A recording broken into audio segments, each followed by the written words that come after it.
하나님의 말씀 마가복음 1장 16절과 17절의 말씀입니다. 같이 봉독합니다. 마가복음 1장 16절과 17절 시작. 갈릴리 해변으로 지나가시다가 시몬과 그 형제 안드레가 바다에 금을 던지는 것을 보시니 그들은 여호와께서 이르시되 나를 따라오라 내가 너희로 사람을 낚는 어부가 되게 하리라 하시니 아멘. 이는 생명의 말씀입니다. 오늘도 하나님의 초대 가운데 나오셔서 같이 예배하는 모든 이들 하나님의 은혜와 축복이 함께 하시기를 바랍니다. 마가복음의 첫 장 첫 절은 이렇게 시작했어요. 하나님의 아들 예수 그리스도의 복음의 시작이라. 이제 복음 되신 예수님께서 말씀을 선포합니다. 때가 찼고 하나님 나라가 가까웠으니 회개하고 복음을 믿으라. 오늘 성경은 하나님 나라를 선포하신 예수님께서 그 하나님 나라 역사를 위해서 함께 일할 사람을 찾고 계시는 이야기가 오늘 본문에 있는 이야기예요. 부름을 받은 사람들은 시몬과 형제 안드레라고 했습니다. 그리고 세베대 아들 요한과 야고보가 부름 받는 장면이 기록되어져 있습니다. 사람들이 어떤 인생을 살아가는가의 삶의 결정은 그가 어떤 부름 속에 살아가는가에 결정되어집니다. 어떤 부모를 만났는가, 바로 그것이 우리에게 삶에 중요한 것처럼, 어떤 만남이 있는가 그것이 중요한 것처럼, 여기 평생 고기 잡으며 살아갈 갈릴리 젊은이들에게 예수 그리스도를 만남으로 새로운 인생의 여정이 시작된 것을 보게 되는 것이죠. 그런데 중요한 것은 누구를 부르시는가 하는 것이죠. 오늘 16절 갈릴리 해변으로 지나가시다가 시몬과 그 형제 안드레가 바다에 금을 던지는 것을 보시니 그들은 어부라 그랬어요. 어부를 부르고 계셨습니다. 질문이 있습니다. 어부엿기 부르셨을까? 어부엿기에 부르셨을까? 어부엿기에 부르신 것이 아니라 그들이 일하는 일터에서, 일상의 삶의 자리에서 부르셨다고 하는 것에 우리가 주목해야 합니다. 우리가 하나님의 부르심을 받는다 하면 어떤 생각을 가져요?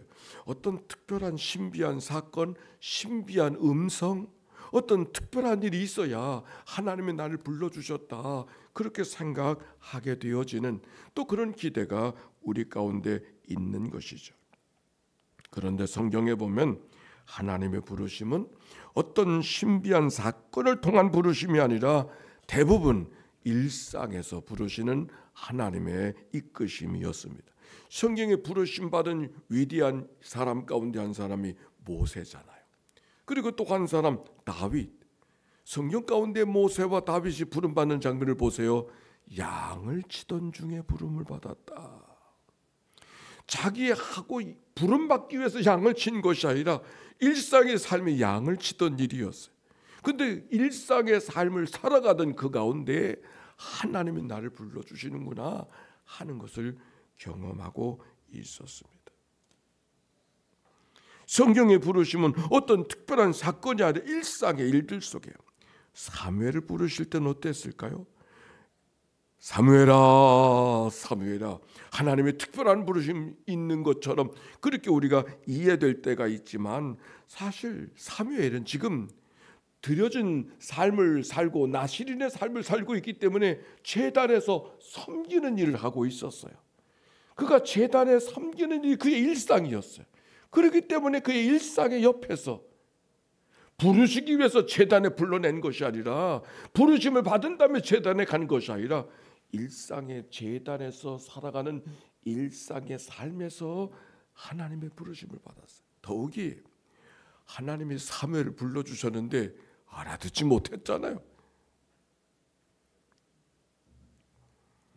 알아듣지 못할 만큼 희미하게 부르셨다는 얘기를 하는 것이 아니라 이게 부르심인가 하는 것이 잘 분별하기 어려운 그런 부르심으로 하나님이 사무엘을 부르셨다라고 하는 말씀. 그래서 엘리를 통해서 부르심을 분별하는 이야기가 기록이 되어져 있죠. 물론 하나님의 부르심 속에는 바울처럼 긴박하게 특별하게 부르시는 부름도 있는 거예요. 그런데 하나님의 부르심은 대개 일상의 부르심이었습니다. 오늘 성경도 갈릴리 해변에 지나가시다가 제자를 부르시는 예수님, 어부였기 때문에 부르시는 것이 아니라 그들의 일상의 삶을 살아가고 있는 그 자리에서 하나님이 자기 일을 하고 있는 바로 그 일터에서 하나님이 제자를 찾고 계시다고 하는 말씀이에요. 제가 좋아하는 성경 구절이 있어요. 시편 107편 23절. 배들을 바다에 띄우며 큰 물에서 일하는 자는 여호와의 행하는 일들과 그의 기이한 일들을 깊은 바다에서 보나니. 배들을 바다에 띄우며 큰 물에서 일하는 사람은 누굴까요? 큰 배, 원양어선, 아니 큰 무역을 하는 사람. 무역을 하는 사람에게는 하나님의 부르심을 그 무역하는 자리에서 경험할 수 있다 하는 얘기를 말씀 속에 찾아볼 수 있습니다. 그래서 여기 일상에 부르신다는 이야기는 어떤 일상인가, 그가 무엇을 하고 있는가는 중요하지 않아요. 하나님이 그가 지금 하고 있는 일들 속에 하나님이 불러주신다고 하는 말씀에 우리가 주목하는 거예요. 그런데 또 한 가지, 일상에서 부르신다는 얘기는 그가 어떤 일상을 살아가고 있는가를 말하는 것이 아니라 곧 바로 지금 여기서 부르신다는 그 말씀이 이 말씀 속에 담겨져 있어요. 마가복음 1장 20절에 보니까 오늘 말씀, 곧 부르시니 그 아버지 세베대를 품꾼들과 함께 배에 버려두고 예수를 따르니라. 곧 따랐다. 마가복음에 이 곧이라고 하는 유투스라고 하는 말이 무려 40번. 곧이라고 하는 말은 얼마나 빨리 재빠르게 그 말을 하려고 하는 것이 아니라 바로 지금 여기서 하나님의 부르심에 응답하라고 하는 말씀이 이 말씀 속에 있는 것이죠. 오늘 여기 성경에서도 부르심을 받은 제자들이 배와 그물을 버려두고 따랐다고 하는 말씀 속에 담겨져 있는 이야기, 얼마나 중요한 것을 버렸는가 그 얘기를 하려고 하는 것이기보다 바로 그 자리에서 하나님의 부르심에 응답하고 있다고 하는 말씀을 성경이 지금 이야기해주고 있는 거예요. 제자가 누구니까? 즉시 순종하는 사람이요, 기꺼이 순종하는 사람이요, 온전히 순종하는 사람이라고 했습니다. 오늘도 부르신 부르심 앞에, 제자들 부르신 부르심 앞에 그 제자들이 섰던 것처럼 오늘 하나님이 여러분에게 도전하고 계시는 것을 기억하시기를 바랍니다. 그런데 여러분, 무엇이 소명인가? 무엇이 부르심인가? 따라서 합시다. 삶이 소명이다. 아멘입니까? 삶이 소명이에요.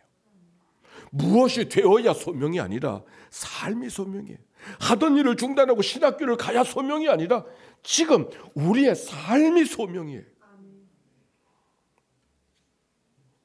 다른 말로 말하면 소명을 위해서 어떤 다른 일을 하는 것이 아니라 하나님을 어떻게 경험하는가가 그의 소명이 거기서 드러나고 있는 거예요. 우리가 어떻게 살아가야 될 것인가는 어떻게 하나님을 경험하고 있는가가 그의 삶의 빛깔을 바꾸는 것이죠. 삶의 빛깔이 바꿔졌을 때 그는 이미 소명 가운데 있는 사람이 되는 거죠. 언젠가 제 아들이 물었어요. 미국에서 지금 목회를 하는 아들. 아버지는 언제 목사의 소명을 받으셨어요?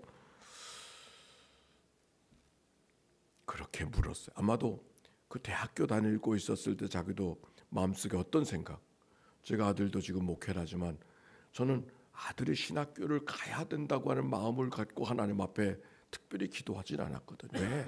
신학교는 밀어서 가는 일이 아니라 붙들려 가는 거라고 생각을 했기 때문에 아버지가 민다고 가는 게 아니라는 생각이 사실 제 마음속에 많았기 때문에 저는 그렇게 있었어요. 근데 아마 그런 고민이 그 가운데 있었던 것이죠. 내가 언제 소명을 받았는가? 아들에게 했던 말이 기억이 납니다. 저는 어렸을 때부터 목사가 된다고 그러고 자라났어요. 특별히 지금 기억나는, 언제부터인지는 기억나지 않지만 그러나 제가 기억나는 순간이 있어요. 초등학교 2학년 때, 3학년 때일 수도 있어요. 한 2학년 때였어요. 제가 부평 동초등학교를 다녔는데 가롤리 살고 있었을 때, 그때는 갈산동에 초등학교가 없어서 부평까지 걸어갔다가 걸어오는데 교회 형님 되시는, 내 이름도 분명히 기억해, 이기설 형님이, 지금 권사님이 되신 그 권사님이 나와 같이 오시면서 경렬아, 너 커서 뭐 될래? 내가 두말 안 하고 고민할 것도 없이 저 목사 될래요. 목사 될 거예요. 그게 어느 자리냐면 부평에서 갈산동으로 오다가 그 경양정미소 자리, 지금 이마트 자리가, 변전소 앞에 그 이마트 자리가 바로 그 경양정미소 자리인데 바로 그 앞에서 물었어요. 경렬아, 너 커서 뭐 될래? 저 목사 될 거예요. 그러고 살았어요. 그리고 그때 이야기를 잊어버린 적이 없었어요. 그런데 정말 신학교를 갈 때가 되니까 고민이 생겼어요. 나 같은 사람은 목사가 되면 안 되겠구나. 그런 생각이 정말 많아서 목사 가기를 두려워하고 주저하고 있었어요. 그때는 예비고사 합격하면은 대학은, 특별히 신학교는 누구든지 갈 수 있는 그런 때였었기 때문에 어쨌든지 신학교를 가는 것은 그렇게 어려운 일이 아니야. 그런 마음이 허락이 안 되는 거예요. 그런데 하나님께서 나를 그냥 내버려 두지 아니하시고 독립문 성결교회 임영재 목사님이 오셔서 부흥회를 하는데, 그 부흥회 때 둘째 날 예수님께서 나를 위해서 가시면류관을 쓰시고 십자가에 피 흘려 죽으셨습니다 라고 하는 설교를 하고 있었을 때, 그분이 강단에 설교하다가 내려오셔서, 그땐 피아노가 없었어. 놀개 위에 놓여지는 꽃기린 선인장, 이걸 가시관을 쓰시고 우리를 위해 십자가 죽으셨다고 꽃기린 선인장을 그분이 만질 때, 예수님이 나를 위해서 찔림을 당하시고 나를 위해 죽으셨다고 하는 사실이 온몸으로 경험되어졌어요. 나 같은 사람은 목사가 되면 안 된다고 생각했던 내가 오히려 예수님이 나를 위해 죽으셨다는 사실을 기억하게 되어졌을 때, 내 오늘 갖고 있는 생명이 내 생명이 아니고 예수님이 바꿔주신 생명이라는 사실을 갖고 생각하니까 오늘 내 고백은 어떻게 살아갈 것인가, 살고 싶은 대로 살아가는 것이 아니라고 하는 고백이 내 안에 만들어지게 되어졌고,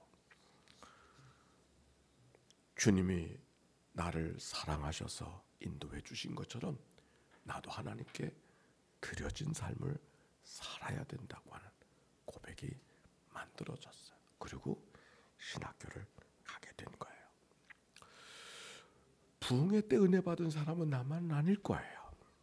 그러나 내게는 내 입술 속에 늘 목사가 된다고 생각을 나도 모르게 고백되어졌던 나기 때문에 내 발걸음은 저절로 신학교를 가게 만든 거죠. 오늘 나누고 싶은 얘기는 그 다음 얘기예요. 강화 길상면 첫 목회를 나갔어요. 지금 나이로 만 25살에 나갔습니다. 뭘 알겠어요. 1년을 지났어요. 2년을 지났어요. 3년을 지났어요. 바닥이 다 드러났어요. 다시 하나님께 물었어요. 내가 부름받은 종이라는 게 이게 확실한 겁니까? 이런 고민이 또 생기는 거예요. 하나님의 부름 때문에 갔는데, 신학교를 마쳤는데, 목회자 현장에 나갔는데, 내가 하나님 앞에 부름받은 사람이라는 게 맞는 겁니까? 다시 묻게 됐어요. 오랫동안 금식하던 작정을 하고 죽기 살기로 하나님 앞에 나를 부르셨다면은 부르신 하나님의 특별한 증거가 내 가운데 있어야 되는 거 아니냐고. 다시 하나님 앞에 금식하며 엎드렸어요. 그러던 18회째 날로 기억을 합니다. 새벽기도 마치고 기진맥진하고 새벽기도 그 강단 옆에, 예전에 예배당은 다 강단 옆에 이렇게 방이 하나씩 있잖아요. 거기 누워서 있는데 새벽에 경렬아 하는 음성이 아버지의 음성으로, 내 친아버지의 음성으로 온 머리가 울림통이 돼가지고 제게 들렸어요. 소스라치게 일어나서 아버지가 돌아가셨는데 이게 웬일인가. 아버지가 돌아오신 게 아니라 틀림없이 아버지 음성인데, 에이, 잘못 들었나. 다시 누웠어요. 또다시 경렬아 하면서 나를 깨우는, 내가 자고 있다고 생각하지 않았는데 다시 부르는 그 음성이 들렸어요. 다시 일어나가지고 문을 열고, 안 돌아가신 아버지가 웬일인가. 너무 분명하게 그때 사무엘이 생각이 났어요. 아, 하나님이 나를 부르시는구나. 기진맥진했던 내가 하나님이 나를 불러주셨구나 하는 사실 앞에 엎드려서 정신없이 하나님 앞에 눈물 콧물 흘리면서 기도했던 기억이 납니다. 나누고 싶은 얘기는 하나님의 특별한 부르심이 바로 그때 있었어요. 그러나 그것 때문에 다시 직업을 바꿔야 되는 건 아니잖아요. 나는 이미 목사였잖아요. 목사기 때문에 부르심이 아니라 이미 우리의 삶은, 제게 일상은 목사였어요. 바로 그 자리에서 하나님이 나를 불러주셔서 다른 삶을 살아가도록 인도하셨다는 말씀을 나누려고 하는 거예요. 생각해보니 부르심은 그때만이 아니었어요. 또 다른 부름이 미국으로 이민에 갔었을 때, 이민 목회를 하고 있었을 때 건조한 새벽 기도도 없는 그런 목회 속에 건조하게 메말라가는 나의 삶 속에 브레스디아스라고 하는 영적 경험을 통해서 진짜 목회가 무엇인가 하는 것을 다시 불러주는 부르심이 제 안에 다시 왔어요. 부르심은 그렇게 이어가고 있었던 거예요. 한 번의 부르심이 아니라 일상의 부르심은 계속해서 갱신된 부르심으로 갔어요. 여기 오늘 특별히 조광래 선교사 내외가 왔는데 저분들이 부르심을 받고 러시아로 간 그때 우리가 그 밤을 새워 기도하던 그날을 기억해요. 그때 렉터로서 일하던 바로 그 현장에서 하나님의 부르심 앞에 그의 삶이 고백되어졌고 지금까지 20년이 넘었네 벌써. 일상의 부르심은 평범한 부르심을 이야기하려는 것이 아니라 오늘 여기에 부르심을 말씀하고 있고 일터에서의 부르심을 말씀하고 있는 거예요. 여러분, 우리의 일상이 하나님의 부르심인 것을 믿습니까?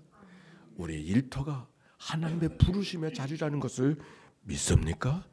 바로 지금 여기서 하나님께서 하시고자 원하시는 일들, 그것이 앞에 응답하는, 우리가 하나님의 축복을 원하지만 축복은 바로 지금 하는 일을 통해서 하나님이 나를 축복해 주시는 줄로 믿습니다. 하나님의 축복을 구하지만 하나님의 축복은 오늘 만나는 사람을 통해서 하나님의 축복이 오는 거예요. 이번 118 기도회를 통해서 하나님이 우리에게 주신 비전이 있어요. 미인 봉사단, 미소로 인사하는 봉사단. 인사는 늘 인사하는 사람이 있고 인사받는 사람이 있어요. 누가 인사하는 사람이고 누가 인사받는 사람인가? 먼저 하는 사람, 인사하는 사람, 나중하는 사람, 인사 받는 사람. 웃으면서 인사하는 사람, 인사하는 사람. 찌그리고 하는 사람, 마지못해서 손 내미는 사람, 인사 받는 사람. 음정이 높은 사람은 인사하는 사람, 음정이 낮은 사람, 인사 받는 사람. 오늘 인천국제공항에 우리 사장과 함께 기도하는 것, 인사하는 사람으로 가득하고 인사하는 사람으로 이 공항의 문화를 바꾸기로, 그래서 그런 봉사단을 출발하기로, 그렇게 우리가 이야기를 나누고 이제 시작이 되어졌어요. 오늘 우리 신우들이 먼저 시작하는, 특별히 우리 환경팀이 이제 2부 예배에 그 얘기 또 할 거예요. 우리 환경팀이 그 인사하는데 앞장서는 그런 은혜가 있게 되어지기를 바랍니다. 크게 인사하고 웃으면서 인사, 먼저 인사하고, 그래서 그 미인 봉사를 통해서 하나님 나라를 인천국제공항에 세워가는데 부름받은 자로 오늘을 살아가는, 일터를 살아가는 모든 은혜가 모두에게 있게 되시기를 바랍니다. 때가 찼고 하나님 나라가 가까웠으니 회개하고 복음을 믿어라. 여러분을 통해서 그런 은혜가 우리의 일터 가운데 만들어지게 되기를 주의 이름으로 축원합니다. 함께 기도하십시다.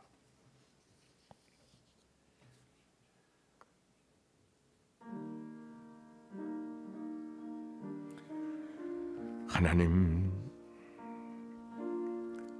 나를 선포하고 하나님 나를 말씀하신 하나님께서 하나님 나를 읽을 사람들을 찾고 계시는 하나님의 말씀을 읽었습니다. 나를 향한 하나님의 도전의 말씀이요, 나를 향한 하나님의 인도하심이 말씀 속에 있음을 기억하고, 아멘, 내가 여기 있습니다, 나를 보내소서 고백하며 걸어가는 삶이 되게 하옵소서.